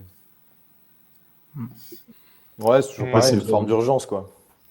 L'économie s'effondre, on peut plus payer vos services publics. De toute façon, ça reste le mécanisme habituel de la démocratie, c'est-à-dire que, enfin, convaincre Paul de prendre l'argent de Pierre, c'est juste une question de combien il y a de Paul et combien il y a de Pierre, tu vois. Donc, tant que les bitcoiners restent minoritaires, ça aura l'assentiment de la population, parce qu'on va leur dire que c'est une dépense dans l'intérêt général pour le bien commun. Enfin, la même rengaine communiste qu'on entend depuis 50 ans, quoi. Ouais, ça, c'est le danger, hein. De toute façon, plus le prix montera, plus les États font des pivots sur Bitcoin pour faire des réserves, etc., plus ce sera une question qui sera présente, hein. De toute façon, moi, je sais que j'en avais parlé avec quelques personnes au meet-up de Rennes là, récemment. C'est vrai que faut juste se préparer, en fait, faut, faut- si vous êtes Bitcoiner et vous ne vous préparez pas à cette éventualité des fiat qui s'effondrent, de Bitcoin qui monte et des politiques justement qui vont surfer sur le truc, hein, sur la peur, sur l'envie, etc., et qui vont venir pointer du doigt les Bitcoiners, vous êtes fous, quoi. Il faut se préparer. Enfin, c'est une évidence qu'un truc comme ça se passera un jour, quoi. Et là où il y a un avantage avec Bitcoin que n'avaient pas les mecs en 1933 qui avaient l'or, c'est que Bitcoin, tu peux l'avoir dans ta tête, quoi. Tu fusionnes avec Bitcoin, tu deviens ta propriété. Donc rien ne t'empêche de prendre tes clics et tes claques et de casser avec tes pieds de manière beaucoup plus efficace que pouvait faire un Américain en 1933. Ça, c'est la force que les Bitcoiners ont aujourd'hui, quoi. Mais ça, c'est clair et net qu'un truc comme ça se passera, quoi. Il y a pas, Et ça je peut vois aller aucun. plus vite que ce qu'on l'a anticipé. Hein. Là, on Ah le bah, voit, totalement. vu la vitesse à laquelle le prix peut pumper. C'est pour ça que c'est important de jamais trop négliger sa privacy. Si vous pouvez avoir des BTC un peu mixés, acheter sous le manteau, ou toutes ces choses-là, c'est très bien. Et Ça est-ce fait que d'ailleurs vous... le talk que Théo a fait ce week-end à Annecy, avec Bitcoin, on retrouve une grosse asymétrie en termes de défense et on peut vraiment lutter contre l'éventuelle tyrannie des gouvernements assez facilement grâce à la technologie. Bah, c'est vrai que quand tu le vois comme ça, genre jamais dans l'histoire humaine, on a créé une technologie de défense qui soit aussi efficace que Bitcoin, en tout cas en ce qui concerne le capital et la propriété individuelle. Et pourtant, les gens ne veulent pas l'utiliser, tu vois. Parce que c'est une technologie qui marche que si tu as tes propres clés, tu fais ta self-custody, encore une fois, tu maîtrises un minimum les outils. Et je pense parce que c'est difficile à comprendre et à pitcher dans un monde où tu es bercé à l'idée que le gouvernement veut ton bien. Donc, c'est un peu toujours le même sujet, quoi. Ouais, c'est comme si tu compares à l'armement, c'est comme si tout le monde avait accès à une petite bombe atomique, tranquillou, alors que voilà, normalement, c'est pas possible, quoi. C'est pas Bah, accessible qu'aux États. tu vois, une bombe atomique, c'est une arme offensive particulièrement révolutionnaire au moment où elle est inventée. Mais par rapport aux bombes qui existaient avant, c'est genre quelques ordres de magnitude mieux. Avant Bitcoin, il n'y a pas de mécanisme de défense de ta propriété autre que, tu vois, soit tu as ta milice privée, soit tu as un état de droit qui fonctionne, quoi.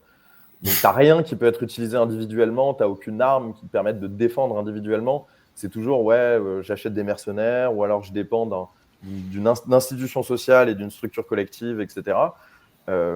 Et c'est très difficile quand on est proche du phénomène de s'imaginer ce que ça implique.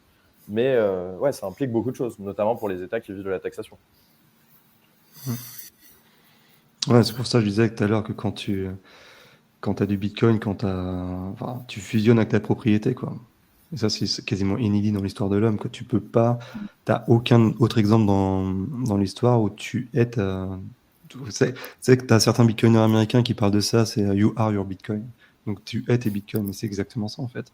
À partir du moment où tu connais ta seed, etc., enfin, tu connais. Et ça c'est une puissance, c'est un pouvoir, et ça Théo a raison de le dire. C'est une arme en plus qui est pacifique en quelque sorte. C'est-à-dire que tu peux défendre ta propriété sans forcément avoir à dégainer le flingue en fait. Donc tu peux protéger ta propriété uniquement à prendre tes petits petons et te casser. Et c'est ça qui est génial. C'est Obama qui disait le compte en Suisse dans votre poche. Ouais, je trouve que c'est un parallèle qui est assez marquant et qui parle bien aux gens. De toute façon, ça a toujours été les régulateurs les meilleurs marketeurs dans Bitcoin. Franchement, le dernier papier de la BCE, moi, il m'a rendu hyper bullish. Hein. Quand une banque centrale commence à décrire l'effet cantillon et écrire que Bitcoin va pumper et donc c'est très grave, faut pas en acheter, tu te dis putain quand même, j'aurais pas imaginé celle-là. J'avoue, ils sont très très forts. Vous avez vu le boss de la Banque de France ce matin? Je crois que c'est sûr. Ouais, il a parlé de Bitcoin, il change un peu de tune. Hein. Je ne sais pas si vous avez vu. T'as pas vu qu'il a créé un compte sur Bull Bitcoin? Moi j'ai vu les ordres. Je sais pourquoi. Je sais pourquoi il a changé d'avis en fait. Il a bail le top le con. Et les gars d'ailleurs, il veut pump son bag. D'après vous, pourquoi Saylor il est sorti du bois par rapport à la self-custody Parce qu'il y a quelques années, il y a 1 an ou 2, il disait Bitcoin c'est révolutionnaire, tu peux mettre ta seed dans ta tête, tu peux combattre les gouvernements. Il avait il a un message quand même qui a changé. Vous pensez qu'il se sent peut-être un petit peu pressurisé par rapport à la stratégie qu'il fait dans le fiat system, ou c'est juste lui qui a changé d'état d'esprit? Non, moi je pense que en fait, alors après je suis un peu loin d'être le plus grand fan de Saylor, hein, mais je pense qu'il y a pas mal de choses par rapport à l'interview là dont parlait Ulrich tout à l'heure. Je pense qu'il y a pas mal de choses qui ont été un peu sorties du contexte globalement, et que je pense pas que Saylor pense réellement que la self-custody ce soit une connerie, tu vois, de crypto parano. Je pense que Saylor il est dans une position un peu difficile où il faut qu'il réconcilie en fait la notion de l'État avec Bitcoin, Alors que pour moi, les deux notions sont profondément en conflit, on va dire, de base. Et qu'il faut qu'ils se mettent bien un peu avec les deux côtés et que c'est un exercice d'équilibriste qui est assez difficile à mener. Mais d'ailleurs, ça a été un peu confirmé ce que je dis par la suite parce qu'il a essayé un peu de se rattraper hein, en disant « Ouais, non, en fait, je voulais pas dire ça. » Bref, donc je pense que... Il aurait trop pédalé, ouais. Pas mal de ces déclarations qui étaient reprises par tout le monde, voilà, ils étaient sûrement en réponse à une question de la journaliste, tu vois, sur un contexte particulier. Et je suis pas sûr que Saylor soit un militant anti-custody. Tu vois ce que je veux dire? Moi, je pense que ces bags, ils ont tellement pump que sa bite prend tout le sang qui n'arrive plus à couler jusqu'à son cerveau. Et le mec, il est juste parti dans un délire où, de toute manière, tu sais, il est tellement genre dans une mania de je suis le mec le plus intelligent, j'ai découvert une nouvelle alchimie. Tu sais, ça finit toujours comme ça, en fait. Genre, tu regardes son stock, genre, frère, genre, c'est n'importe quel trader qui est sur des profits comme ça, il raconte n'importe quoi, genre. Et Saylor, quand il passe de risk-free yield à 5% sur des bitcoins que tu vas filer à JP Morgan pour ensuite arriver à faut être crypto-parano pour penser que ça peut venir à l'idée d'un politicien de saisir sa population pour renflouer son État en faillite. Le mec est intelligent, hein, il sait très bien. Enfin, moi, j'ai entendu parler beaucoup en 2020-2021, comme vous le mentionnez. Il n'a pas juste genre oublié ce qu'il avait compris à l'époque. Je pense qu'il a juste fondamentalement genre perdu pied, quoi. Tu penses donc du coup, toi, que c'est juste de l'ego, c'est pas le fait qu'il voit des menaces arriver, qu'il essaye d'anticiper un petit peu peut-être? Non, je pense pas. Je pense que Saylor, c'est un mec qui n'est pas libertarien Ça, c'est sûr. dans son mindset, tu vois. Je pense qu'il il a vraiment une confiance assez ferme dans les institutions américaines. Il n'a pas du tout confiance dans leur capacité à gérer un budget à l'équilibre, mais il considère pas que les institutions sont complètement corrompues. Et il croit au dollar. Il croit au dollar. Il croit au dollar. Et après, je pense qu'il est profondément patriote au sens Top Gun du terme, tu vois. Et fondamentalement, du coup, si tu veux, genre, comment dire, pour moi, il m'apparaît pas comme un gars qui, de toute manière, va prendre un virage en mode la self-custody, c'est important. Et tout, de toute manière, lui, il a besoin d'un custodian. Il ne peut pas faire différemment, tu vois. Par contre, le fait de se dire, en fait, genre, j'ai même plus besoin d'aller dans le sens des bitcoiners et finalement, je peux me retourner contre l'éthos que présente Bitcoin parce que ça y est, là maintenant, je vais rentrer dans le S&P 500 et je vais avoir un yacht plus gros que celui de Bezos. Ça me paraît crédible, ouais. Oh, t'as juste regardé ça. Moi, je suis pas convaincu, moi. C'est pareil, vous vous rappelez au dernier cycle, les Cyber Hornets, machin, enfin, genre, on aurait dit ChatGPT, genre les tweets qu'il faisait quand tu lui demandes de faire des envolées lyriques. Non, genre, c'est pareil, tu vois, genre, à chaque fois qu'il y avait une green candle, genre, il se prenait pour Baudelaire. Non, mais ça fait très longtemps que Saylor, c'est un stagiaire qui gère ses réseaux sociaux et ses communications et qui fait n'importe quoi. Encore une fois, j'ai pas envie d'être le mec qui défend Saylor, mais je pense que c'est peut-être un peu plus compliqué que ça. Et je pense pas qu'il ait complètement perdu pied non plus, qu'il soit complètement parti en vrille parce qu'il pense que c'est un génie et tout. Mais encore une fois, mon point, c'est qu'il veut faire plaisir à tout le monde. Et tu sens bien que même quand il a eu tous les bitcoiners qui sont tombés dessus, et que là, justement, il y a des tweets qui sont sortis, tu vois que c'était vraiment lui. Tu vois, pour le coup, qu'il avait dit au stagiaire, vas-y, lâche le clavier, vas-y, moi, je vais répondre. Tu sens que ça compte encore pour lui, tu vois. Il a encore cette... il a envie de plaire à tout le monde. Je te fais un parallèle différent. Regarde les mecs de Tether par rapport à Saylor. C'est pareil, eux, ils sont assis sur une mine d'or grâce à tout cet écosystème et tout. Ils font plus de fric que n'importe qui sur la planète per capita. Et ils ne sont pas en train de fanfaronner. Saylor, depuis le day one, il se fait, genre, entre guillemets, le cheerleader de Bitcoin, etc. etc. Et je pense que, franchement, c'est un mec qui, fondamentalement, aime l'attention, qui aime montrer qu'il est avant-gardiste, qu'il a tout mieux compris que tout le monde. Et c'est... Voilà, c'est caractéristique d'une mania. Il vient de la bulle Internet, il vient de il vient, c'est une boîte de BI qu'il a à Tu la veux, base. non, mais de tu veux rigoler? marketing. Tu regardes la stock MicroStrategy, elle est atteinte 340 l'autre jour, qui était le all-time high qu'elle a eu au top de la bulle Internet. Pourquoi? Parce que ce fou furieux, il avait spéculé sur des noms de domaine comme un cochon, et ça faisait partie des actifs de sa boîte. Donc, si tu veux, le côté genre, je leverage la financiarisation pour créer de la valeur out of nowhere, c'est un truc qu'il connaît, tu vois. Oui, voilà, il a toujours fonctionné comme ça. Je veux dire, c'est ça. C'est-à-dire qu'en gros, c'est son modus operandi et que du coup, j'ai pas l'impression qu'il ait changé. Tu vois ce que je veux dire? Il a toujours été sur la même ligne globalement et qu'il fasse du marketing, qu'il embauche des stagiaires qui lui génèrent des images générées par des IA où il a plein de muscles et il est sur des surfs. Enfin bref. Pour moi, ça reste totalement dans le personnage, tu vois. Ouais. Et on a déjà vu que sur plein d'autres sujets, il était un peu out of touch, genre par exemple sur les sujets technologiques. Je sais pas si vous vous souvenez récemment. L'interview avec McCormack où il parlait justement du consensus. Ouais, ou un projet de DID là récemment qui était complètement Ah oui, oui. tellement 2017 quoi. Enfin bref, tu vois, c'est l'or quoi, tu vois. Après, les gars, Ouais, c'est quand même quelqu'un qui a on-board pas mal de gens. Lui, je pense qu'il s'est vu aussi. Je vais me faire l'avocat du diable. Hein, je suis pas du tout un fan de Saylor et je suis le premier à lui cracher dessus sur les réseaux. Hein. Et il s'est vu un petit peu comme un commercial de Bitcoin pour les entreprises.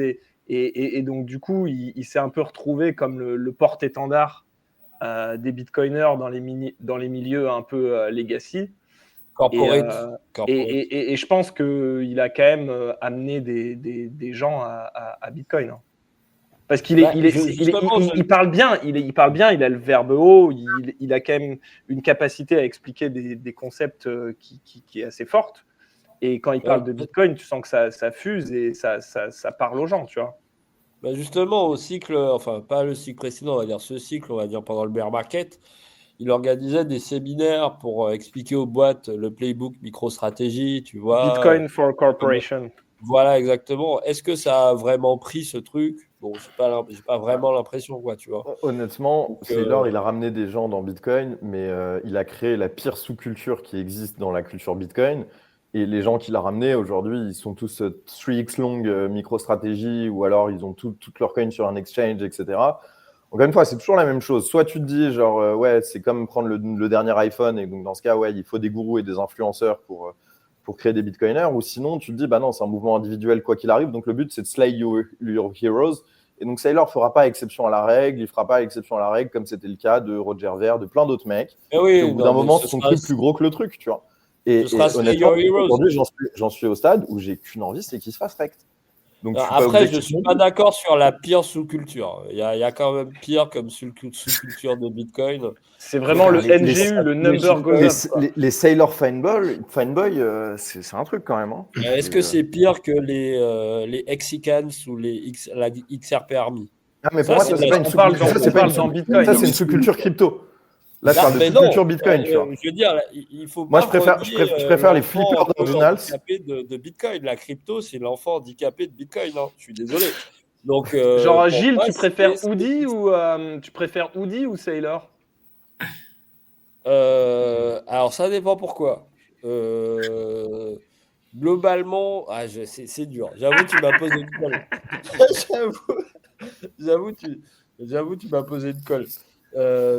La peste ou le choléra? Je sais pas, honnêtement, je sais pas. Je vais réfléchir, je te dirai la semaine prochaine. Ok. Les gars, on a Science qui est prêt à monter pour poser quelques questions. Ça vous va? Oula. Allez, on voit. Allez, let's go. Salut Science, tu vas bien? Salut à tous. Ça va bien les gars? Bien et toi? Ça va super. Salut Ulrich.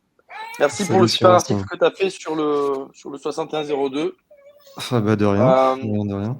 Bon, on m'a dit si tu viens, tu mets pas ton tinfoil hat et tu poses des questions uniquement sur les thématiques. Donc c'est ce que je vais faire. Moi j'aimerais bien revenir sur le 6102. On disait que c'était pas trop possible de nos jours. Mais justement, et que vous avez rebondi avec le papier là, de la BCE, tout ça, est-ce qu'on n'aurait pas l'impression qu'il crée les conditions pour qu'il n'y ait que du number goes up et qu'on n'utilise pas Bitcoin comme une monnaie, mais comme un actif spéculatif, vous savez, puisqu'il y a une flat tax au lieu d'utiliser la loi d'échange, tout ça sur Bitcoin. Et est-ce que ça va pas être un peu une situation où à la fois les États, puisqu'on voit que les États veulent faire des réserves stratégiques en Bitcoin, les custodians vont être en compétition pour offrir un layer 2 facile pour tous les pauvres qui n'ont pas eu accès early à cette monnaie afin de pouvoir échanger. On sera paquet un pour un, vous inquiétez pas les gars. Donc est-ce que ce serait pas la nouvelle forme de l'executive order? Ce serait d'offrir voilà, des monnaies qui vont être backées et vous inquiétez pas, c'est pour vous protéger de ces méchants bitcoiners early qui eux deviennent riches sur votre dos. Moi, j'y crois pas tellement, enfin, comment dire, dans le sens où tu peux pas backer en fait une monnaie sur Bitcoin enfin, parce que tu auras toujours en fait la tentation d'essayer de t'extraire du cours de Bitcoin. Après, Théo en parlait tout à l'heure, ça dépend aussi comment les pirouettes administratives, juridiques qu'un État pourrait trouver pour justement essayer de s'affranchir de ça, le fait de s'affranchir du cours marchand. Après, le truc, c'est que Bitcoin, il a quand même une qualité, c'est qu'il a son ledger qui est public, hein. C'est-à-dire, si jamais tu veux faire un layer 2 avec ta monnaie sur Bitcoin, le premier qui mettra public ses réserves pour justement prouver qu'il n'y a pas de plus de monnaie en circulation qu'ils ont de Bitcoin en réserve, celui-ci l'a gagné en fait. Donc, aussi simple que ça, c'est comme les autres. Je sais pas. Alors, Je sais pas parce que juste un truc, Hop. le proof of reserve, tu peux toujours prouver que tu as les assets grâce à des signatures on-chain. Tu pourras jamais prouver quelle est l'étendue des liabilities parce que ça implique d'auditer tous les balance sheets dans le monde, puisque tu peux juste créer du crédit par entente mutuelle. Et d'ailleurs, tu as une phrase dans le white paper qui explique ça exactement, qui est que, si je la traduis comme ça en français, c'est il faut que tous les utilisateurs aient connaissance de toutes les transactions pour qu'on soit capable de prouver absolument et parfaitement une double dépense. Et c'est exactement la même idée. Tu ne pourras jamais faire de proof of reserve que ça marche, c'est un terme marketing. Tu peux juste dire, OK, j'ai tant d'assets. Maintenant, ouais, mais tu dois combien? Ils ont été hypothéqués combien de fois? C'est quoi la seniorité des claims, etc., etc.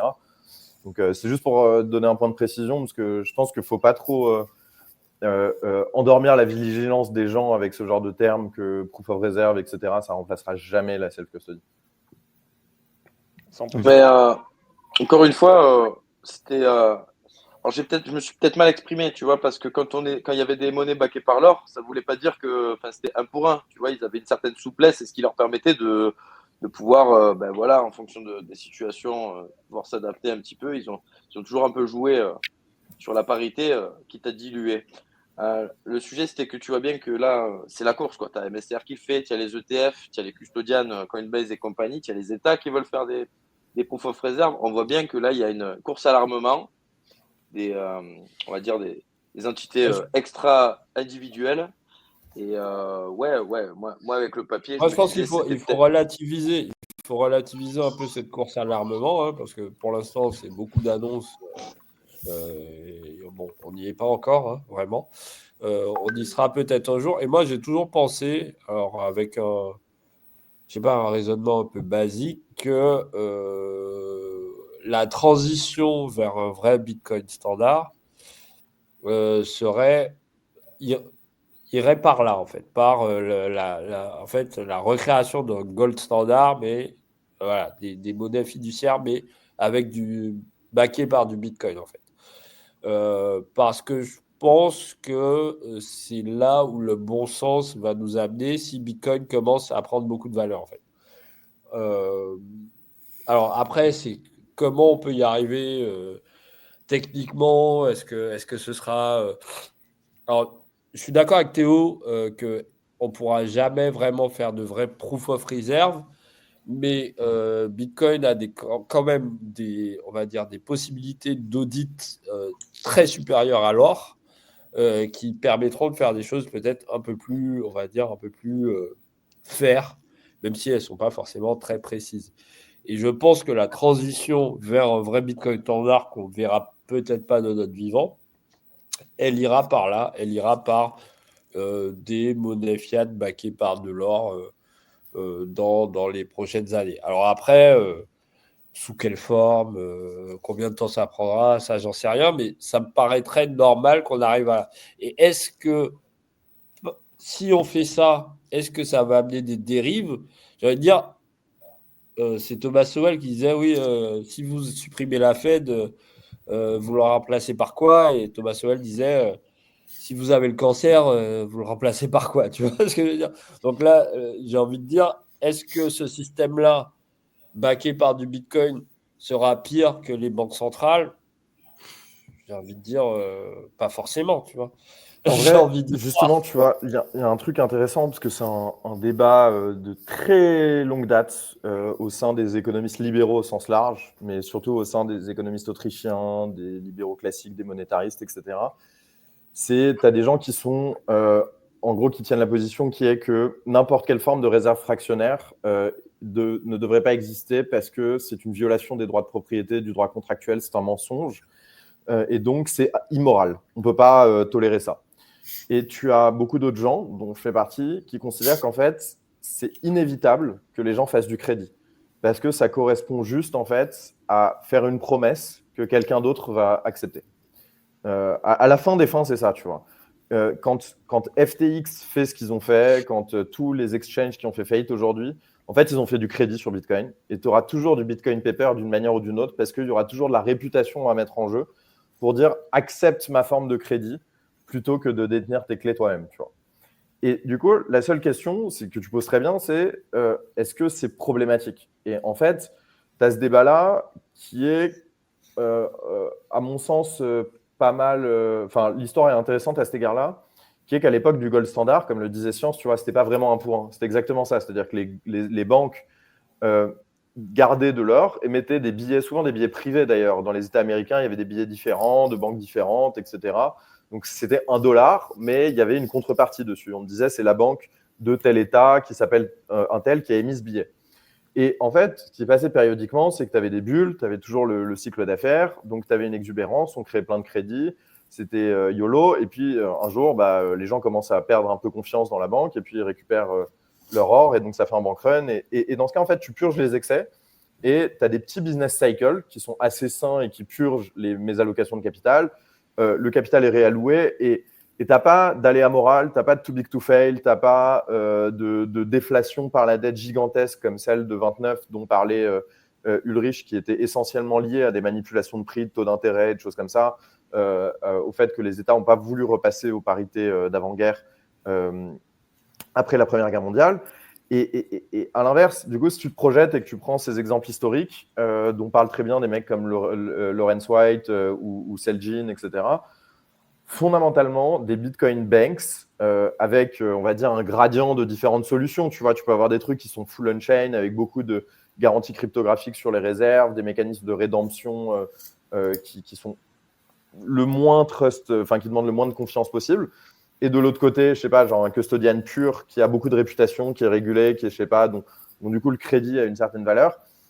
Du temps que les mecs font faillite et peuvent pas être bail-out, so fine, tu vois. Donc déjà, si on se débarrasse de l'idée de la banque centrale, du prêteur en dernier ressort et de la monnaie à cours légal que l'État peut imprimer, franchement, tu as corrigé 90% des problèmes et je sais même pas si ça vaut la peine de se prendre la tête sur le reste, quoi. Ouais, c'est ça, en fait, tu supprimes le système banque centrale. À la rigueur, tu mets en place un système de banque libre et tu laisses le marché décider, quoi. Tu laisses les gens décider justement s'ils veulent aller dans une banque qui fait la réserve complète, une qui fait la réserve fractionnaire, si tu as besoin de crédit ou pas, si tu veux juste faire du dépôt à vue, si tu veux faire du dépôt à terme, etc. Tu laisses le marché décider vers quel établissement bancaire il veut aller. Et en fait, même mon point, tu vois, c'est de dire que tu peux pas l'empêcher. C'est-à-dire que, imagine par exemple, tu es dans un monde à 100% de réserve fractionnaire, c'est une obligation légale, etc. Au moment où OpenAI sort ChatGPT 4, il y a quand même 1 milliard d'allocateurs de capital, de mecs qui ont de la custody, etc., qui ont de la réputation, qui vont allouer des fonds sous forme de crédit pour investir dans des bulles, parce que c'est la nature humaine de vouloir juste faire ça, tu vois. Et donc, la seule question, c'est est-ce que ça peut devenir systémique? Est-ce que les excès peuvent ne pas être purgés? Et si tu enlèves le Fed put, comme disent les Américains, c'est-à-dire la banque centrale qui arrive et qui empêche le réajustement des prix, moi, je ne vois pas de raison théorique, en tout cas d'un point de vue économique, que ce soit grave, tu vois. Alors, bien sûr, c'est chiant parce que tu as des gens qui vont subir les effets des faillites des institutions et des différents intermédiaires qu'on pourrait imaginer dans ce monde-là. Mais c'est le jeu, ma pauvre Lucette. Ouais, c'est ça, il faut juste laisser le marché décider, quoi. Enfin, après, juste une dernière chose là-dessus, je pense que, et là, les économistes autrichiens, ils ont très très raison par rapport à ça. Rothbard, il en parlait bien, c'est les gens sont naturellement très conservateurs avec leur argent, quoi. Donc, si jamais on leur vend un système de banque libre avec plusieurs options de dépôt, il y a une Enfin, les gens, même consciemment ou inconsciemment, peu importe, ils iront, je pense, d'eux-mêmes vers la réserve complète. S'ils n'ont pas envie justement de faire de crédit, etc. Et s'ils veulent en faire, ils font le switch, tu vois. Mais ça sera justement intéressant. Ouais, vas-y, Science. Je vous remercie en tout cas de m'avoir donné la parole. Je vois que ça a glissé très rapidement sur Free Market et puis il y aura différentes solutions et tout. Mais ouais, en vrai, moi, ma remarque, c'était plutôt est-ce qu'ils vont pas justement essayer de dire, vous voyez, le Bitcoin, c'est sale, et ça va enrichir que les early. Si vous voulez, prenez notre monnaie à nous, elle est backée par Bitcoin, et puis là, elle est fair, et c'est une layer 2 sans frais. Du coup, voilà. En tout cas, je dois glisser. Je vous remercie beaucoup, et j'attends la sortie de Bull Bitcoin avec impatience. Salut Science, merci d'être venu. Salut, Science. Ok, j'en profite que Science part pour vous dire, ceux qui sont en train de regarder le live, n'hésitez pas à vous abonner. Demain, on va sortir une vidéo avec Alexandre Stachenko. Donc, abonnez-vous, mettez la cloche et on va continuer à vous faire des lives et des interviews, un maximum de contenu. Vous aviez un autre point à voir, les gars, ou vous voulez qu'on fasse la conclusion? Non, c'est. Non, c'était très Je pense sympa. qu'on a bien fait le tour. Hein. De toute façon, la conclusion, c'est un peu la même. Hein. Self-custody, les enfants. Sinon, vous allez vous faire rect à un moment ou un autre. La question, c'est pas de savoir comment on va se faire enculer à sec, c'est juste que ça fait mal. C'est une très très belle conclusion, ça. Ouais. C'est une très très Je sais belle pas si c'est conclusion. une Un petit belle mot. conclusion, mais c'est une conclusion en tout cas. Mais oui, voilà. Bon, en tout cas, Ulrich, merci infiniment d'avoir pris le temps de venir discuter de ton article sur nos réseaux. On Merci à vous, continue à te suivre sur X et on n'hésitera pas à te réinviter si jamais tu réécris un article qui pique notre intérêt. Ouais, et le mois prochain, tu reviens à Rennes, hein, parce que Ulrich est déjà Ah ouais. là. Décidément, la diaspora des bitcoiners en Non, mais Bretagne, pour la c'est petite quelque histoire, chose. j'étais au Meetup Bitcoin de Rennes, et bon, on était genre une dizaine, peut-être un peu moins, tu vois. Et j'ai parlé avec plein de gens, mais j'ai pas parlé à Ulrich, et je savais pas que c'était Ulrich, en fait. Ouais, alors c'est vrai, je ressemble plus trop à ma photo de profil sur Twitter. Oui, Ça, voilà. Donc, j'ai voilà, moins de barbe, c'est j'ai moins de ça. cheveux, ça je sais. Voilà, On me fait souvent la mais question. bon, en tout cas, tu es bienvenu à Rennes. Il y a peut-être un peu plus de bitcoiners qu'à Laval, je suis pas sûr, peut-être. Aucune idée. Mais tu m'as bien fait rire, en effet, genre à m'envoyer un message après. Ah putain, c'était toi, merde. Ok. Bon, On voilà. n'hésitera pas à vous faire des lives, les gars, dans les 2-3 semaines qui viennent. Donc, abonnez-vous à Théo, à Jimmy, à Gilles, à Ulrich, à moi-même et au compte de Bull Bitcoin. Et puis, on s'attrape très rapidement. Merci à vous, les gars. Bonne soirée. Ciao, les gars. Merci. Il reste une numérique. Ouais. Ciao.